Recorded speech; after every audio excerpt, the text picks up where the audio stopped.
Hey everyone, this is Elenbaas from Nightlight Astrology.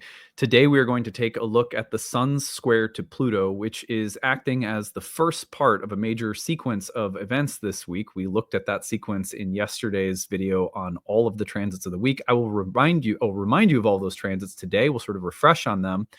But we're going to be focusing on the Sun's square to Pluto, which comes through tomorrow in today's episode. And I'm going to give you 5 things to watch for, and then we're going to try to connect this transit to the arc of the week as well, because as we know, there's a Mars opposition to Pluto, a Venus conjunction to Saturn, a lot of stuff happening. So anyway, that's our agenda for today. Before we get into it, remember to like and subscribe. I've been saying recently that if astrology is a part of your spiritual life, then make this channel a part of your daily spiritual practice. We hope that it will be that for you, and it certainly does help us when people subscribe. It helps us grow our work and community. You can find transcripts of any of these daily talks on the website, which is nightlightastrology.com. Head over there right now. We're in the midst of enrollment season for our Year 1 program. Go to the courses page, click on First Year Course, and scroll down to learn more about it. At the end of today's video, as during all videos in enrollment season, there is an informational video about the program tagged on to the end of today's content. You can stick around to learn more about it. There's a video here that also has an interview with alumni you can listen to. There are 30 classes on the year. They're all webinars that I lead, but if you can't attend those live webinars, the whole course is recorded so you can follow along at your own pace. Early bird payments are available at the bottom. You can find those sales that run until May 15th, save on the cost of the course. We also have need-based tuition, so if you need a little help to make the program happen, feel free to use the tuition assistance. That gives you a sliding scale to work within. We want to make sure that nobody who really wants to study astrology is priced out or putting themselves in harm's way financially just to study. We think that a spiritual topic like this should be accessible. So that's a big part of our vision at Nightlight. Please do take advantage of that if it will help you to come study with us. And then I, again, will have more info for you about the program after I sign off today. You'll see that additional info tagged on at the end. Okay, so on that note, let us take a look at what is happening. Today, we're going to be focusing on the April 23rd Sun square Pluto transit. Today is the 22nd, so this transit comes through tomorrow. Let's take a look at it on the real-time clock. This is all happening under a deeply waning moon. And so this, as I said in yesterday's weekly overview, this is a very consequential week astrologically. The Sun square to Pluto comes through tomorrow, April 23rd. But let's remind ourselves of what else is happening. The very next day, on the 24th, we will see Venus conjoining Saturn. And then on the 26th, we're going to see Mars finish with the opposition to Pluto. This opposition was happening at the outset of the Mars retrograde. So this is our third Mars-Pluto opposition that has been part of the transformation of Mars in its cycle. I talked about this yesterday as the force of evolutionary necessity. I was talking about the 28th hexagram of the I Ching. And I'm going to come back to that. Today, what I want to do is explore the Sun square Pluto themes, give you 5 things to watch for, and then I'll say a few things at the end about how I think all of these themes may be connected to the upcoming transits. So a big week, lots to look at. We're going to try to take it one step at a time. Let's start by looking at Mars and Pluto, or excuse me, Sun and Pluto. Sun and Pluto coming through tomorrow. So remember that in ancient astrology, the sun was associated with everything that is ideal and archetypal. This world is thought to be informed by sacred divine forms, like triangles in the mind of God or the universe.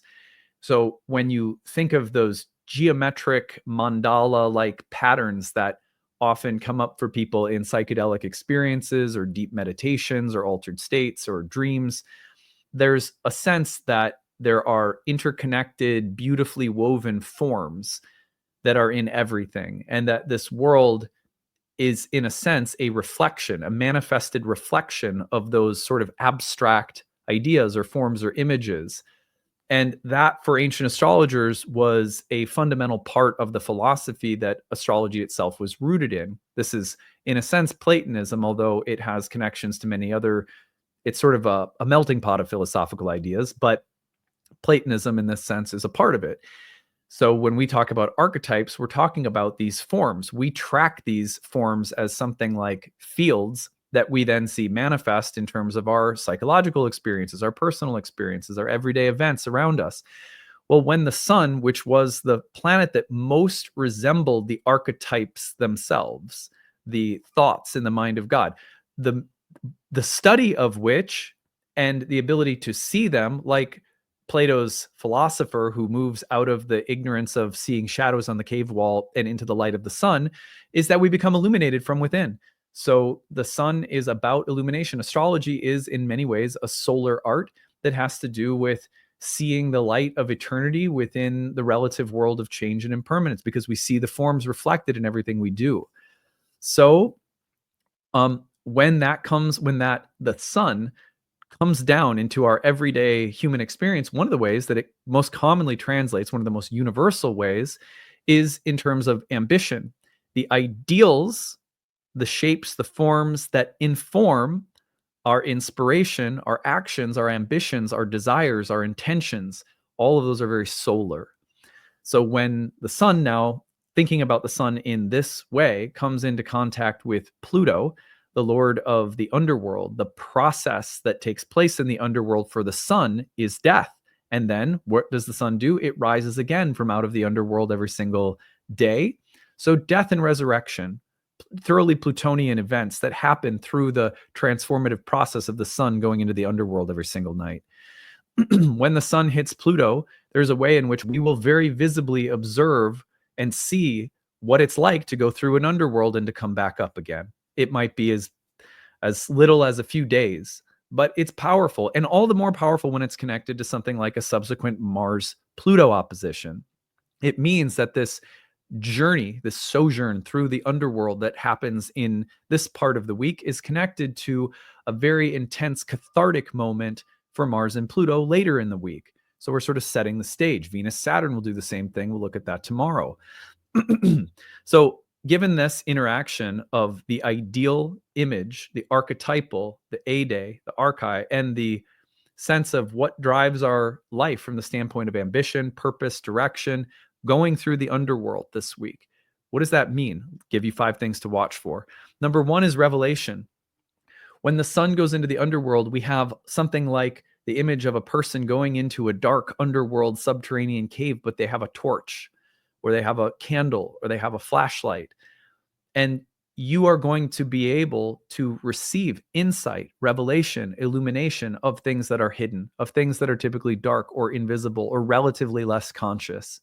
So one beautiful part of the Sun Pluto is I'm more aware than I was at the start of the week. As the week goes on, I got to see things. Now, maybe some of those things are shadows within your own psyche. Maybe those are shadows within the workspace or relationships. Some of what we see in the underworld transforms us because of the encounter, which requires courage and heroism, and we have to call on our integrity. Also, the sun going into the underworld can be very humbling. Well, I thought I knew something, but then we go into a place that obscures that certainty. It's not like the upper day world where everything's just lit and illuminated. In that underworld space, there's a lot of mystery. The unconscious has a voice and a wisdom of its own that sometimes needs to sort of muddy the proud certainty of the sun. And so the sun going into the underworld can be about revealing things to us that come because we're humbled in some way, or our sense of certainty is temporarily obscured. That's not a bad thing all the time, especially if we just trust the process and live with a kind of subterranean faith. Anyhow, revelation is about revealing things that are unseen, maybe hidden. And so there's a real way in which this week, tomorrow especially, may involve something like that. Number 2 are the death and rebirth of our ideals. So if the sun represents our sense of direction, purpose, our sense of inspiration, what we want, what we desire, the images and ideals that we're seeking or we're ambitious about, then the subterranean descent and rebirth of the sun and Pluto can represent a transformation of purpose, a transformation of ideals, a transformation of where we think we're going or where we ought to go. What we thought we were doing might change, and we suddenly realize I'm not doing what I thought I was doing, and I'm doing something else. Maybe I need to adjust. So the death and rebirth of ideals, intentions, and ambitions. Sometimes that's going to hurt or be a little bit painful, especially when something doesn't work out that we wanted to. work out. But the failure is sometimes accompanied by a regenerative, creative energy that says, okay, well, it's not that, but I can see it's this other thing. So Pluto can be greatly empowering. The word Pluto means riches. Of course, the Greek counterpart Hades, a little different connotation than the Roman Pluto, but the idea is still that there's a fertile energy in the underworld that is part of the regeneration and things that gestate. The darkness of the womb is also the place of gestation. So this is a place of gestation and rebirthing and midwifing of new visions and ideals for our life. Now, it might seem dramatic because, again, it's just a couple of days, but it can be pretty profound, especially when it's connected to a Mars-Pluto opposition. Oh, one more thing. Sorry, I almost forgot. Okay, there we go. Now, number 3, the death and rebirth of solar figures. How could I not mention it? Every time we have anything with the Sun and Saturn, Sun and Pluto, we have the potential for the literal or figurative death of solar figures. That can be leaders, fathers, anyone who has a strong central position of authority that holds things together or that is at the head of something can go through a transition. Now, this often is figurative and metaphorical, not literal, though sometimes you will see Sun and Pluto configured when, dad or a grandfather passes or something like that. But yeah, so consider that you may see this in the collective or you may see it around you. Transitions in terms of how much power or responsibility you carry, the temptation to misuse power or authority, as well as the feeling of being empowered to do something, all can track quite well with Sun Pluto. Now because these are 2 planets in the signs of Taurus and Aquarius, we can have Taurus and Aquarius conflicts or a kind of creative tension at play. So when I think, for example, about Taurus, very simple Venusian lunar values: physical, embodied, sensual, feminine, relational, with ease, pleasure, simplicity, enjoyment as sort of backbones of the archetype of the temple of the zodiac. So this temple loves peace, ease, stability, simplicity, a degree of measured control, not fanatical control, but like peaceful ease and stability kind of control. Very, very embodied, right? And then you have Aquarius, a fixed sign that also seeks security, but the kind of security that Aquarius seeks, or the stability, is going to come through ideology, through thoughts, through structures of mind, through paradigms, through ideas, or even technology. And so when the two come into contact, you might have one person saying, this is what I think the best idea for the world is, or this is the best idea politically. And you might have the Taurus person who says, feels kind of heady and abstract, dissociated and intense. Seems like you're trying to find your way to peace through ideas, but you're really charged up and stressed out. And so I'm not going to get into any of that. I'd rather just, be comfortable in a more physical, instinctual, like biological way. You can have your thoughts. You can have your big paradigms. Have fun with that. I'm going to lay out in the sun. I'm oversimplifying, of course, right? But you get the idea. On the other hand, you can have Aquarius saying to Taurus that there's laziness and indulgence and hedonism, and you're ensconced in materiality and comfort to the point where you're losing sight of the best ideas by means of which we secure a good future, or that we ensure equitability and peace and comfort for the most amount of people, or something like that, right? You can feel the tension between the fixed air and the Saturnian nature of Aquarius, with its need for solid ideals and principles that will light the way into the future, and the simple, I'm interested in the present moment and my body, and a simple feeling of ease and comfort that Taurus evokes. So the conflict between those could be coming up right now for you in little ways or big ways. The creative tension between the two is interesting. Let me give you an example of how the two can work together. Let's say that someone says, as a Taurus, the value, as someone influenced by Taurian energy, that the value they have is for peace, ease, comfort, embodiment, relaxation, simplicity, a grounded, stable, enjoyable experience of Earth. Aquarius might come along and say, let me give you the technologies, the tools, the research that shows you that you ought to be living green, eating whole foods, drinking lots of water, getting lots of rest. So when you think about advancements in terms of like health technology, or you think about people who they're like, oh, I do a cold plunge every morning because I did all this research and then I found that it correlates to like doing good things for the nervous system. Kind of like almost Taurus Aquarius reminds me of like a med spa, where there's like a certain kind of techie science and also an honoring or acknowledging of the need for health and vitality and a kind of pleasure or comfort in the body. Okay, so I'm making this example is a little cheesy, but you get the idea. The creative tension between the two can marry the kind of abstract, intellectual, technological qualities and the focus on the body in ways that are really beautiful. So watch for that as well. Finally, just power struggles. Look, this week with Mars, Pluto, Sun, Mars to start the week, it's a week where I think the power struggle may be within in terms of how capable am I of relaxing and working through things with not putting the cart before the horse, which means I'll get to my peace after I deal with drama and stress and traumatic reactivity.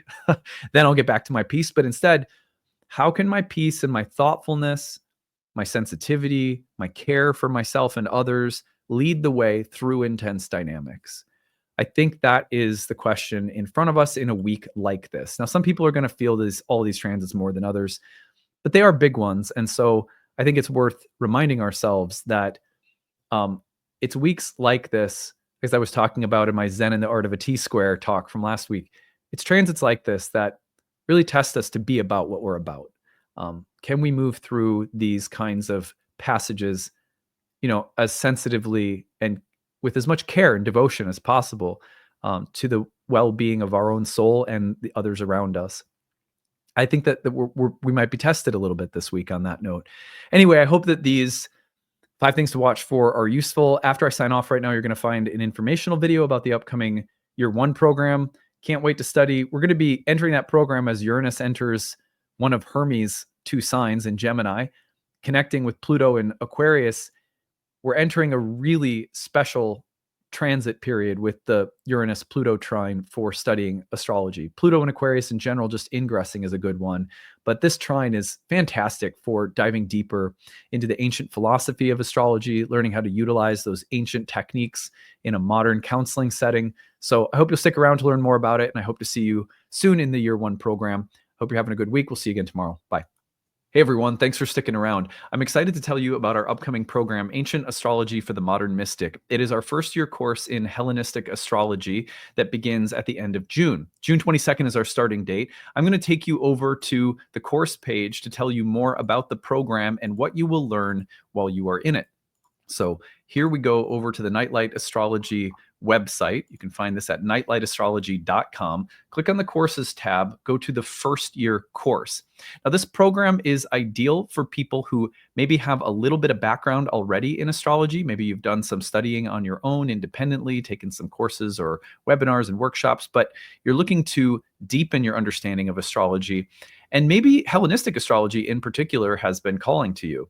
I'll tell you more about what Hellenistic astrology is in a minute, but on the first year course page, you're going to find everything that the course includes. I want to make the structure of the course clear first, and then at the end, I'm going to tell you 5 reasons that I think anyone might have for studying astrology, and you can see if you check any of those boxes.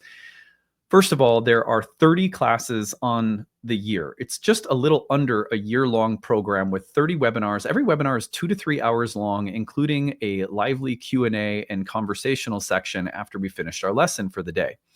Each of those lessons I lead personally through live webinars, so you can attend those live. If you want to follow along at your own pace in your own time, on your own schedule, you can always look at the recordings and take those in. And I'm going to show you what the class page looks like so you can see how you can interact with the course as uniquely and creatively as you want to. But you can either attend the live webinars or listen to the recordings or audio or video.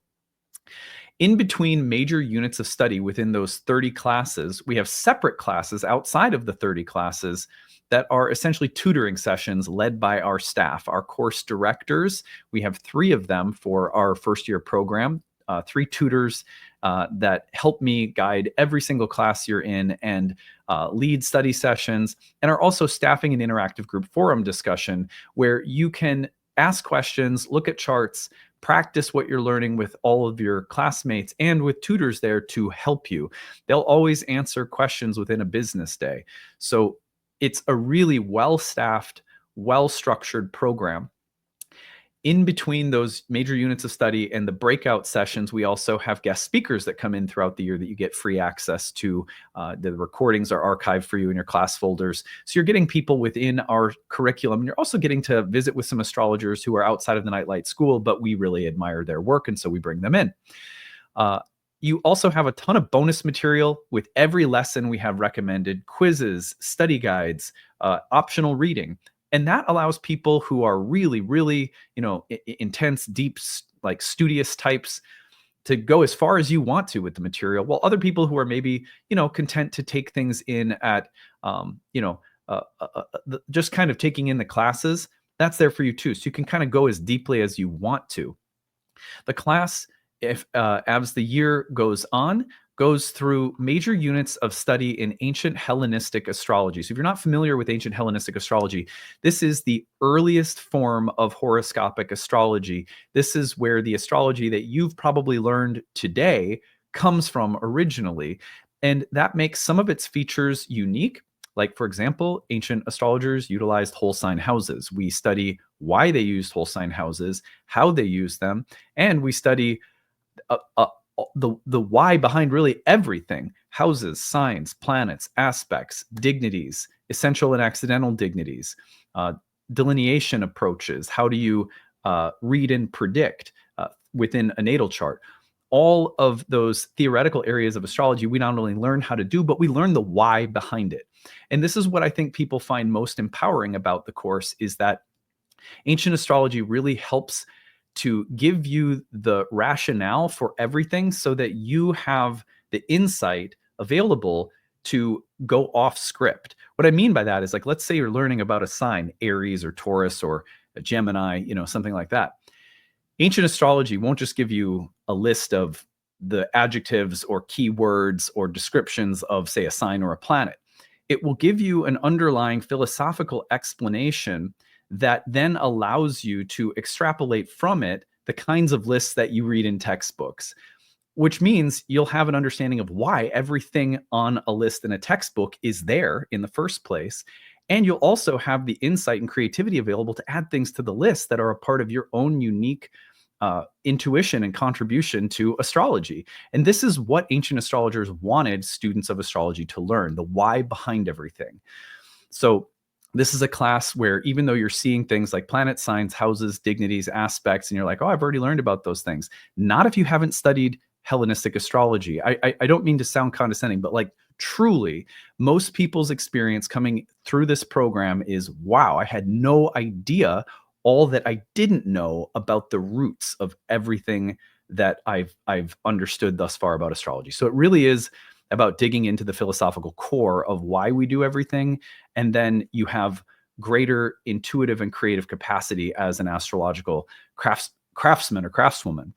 So anyway, that's a brief explanation of why I think Hellenistic astrology is important. Not to mention that ancient astrology was really focused on our ability to accurately describe and predict things in the realm of karma, fate, and destiny, whereas modern astrology's hallmark and strength is psychological depth. And so when you put the two together in our program, which is why it's called Ancient Astrology for the Modern Mystic, I think you have something really special.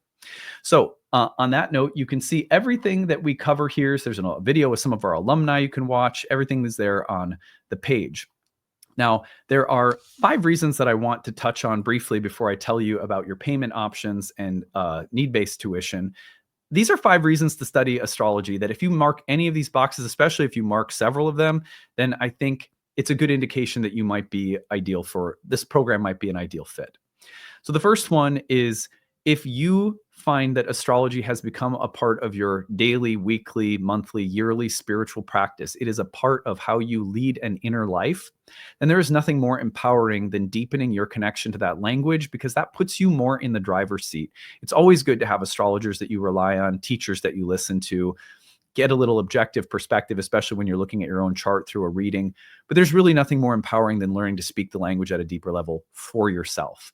And if that calls to you, if you want to understand things and be able to speak more confidently and clearly about this sacred language that you love. And this is a great reason to take a structured program. Number two is that you feel called to read charts for people. And look, not everyone who takes our programs is on a professional track, but we have 4 years worth of professional training programs at Nightlight that will prepare you to read professionally for others if that's the path that you're on. Maybe you don't even know if you're on that path. That's fine too. Many people take our programs just for the sake of their own personal enrichment. And again, to be kind of more in the driver's seat with respect to your astrological journey. You have more of an understanding. You can be more confident in reading symbols and experiencing transits with your own understanding that you've cultivated. But sometimes people want to read for other people. This will definitely set you up to do that. We have a certification track where you can take exams at the end of every year. They're optional. You don't have to if you're not on that level of interest. Number three, you have done a lot of self-study. You've heard things from here and there, but you're looking to bring it all together. It is overwhelming to study astrology on your own. So if you want organization, structure, and coherence, what you're getting in this program is going on 15 years of training astrologers, 15 years of developing curriculum that has in mind the overwhelm that many people experience. And this program is structured year 1, year 2, year 3, however far you want to go with our curriculum, to give you an organized, structured, coherent way of understanding the history and language of astrology from both ancient times to modern times in all of the vastness that the field includes. And also, as we go, we want to give you the confidence that you are a part now of an astrological lineage. Astrology has always been practitioner-based.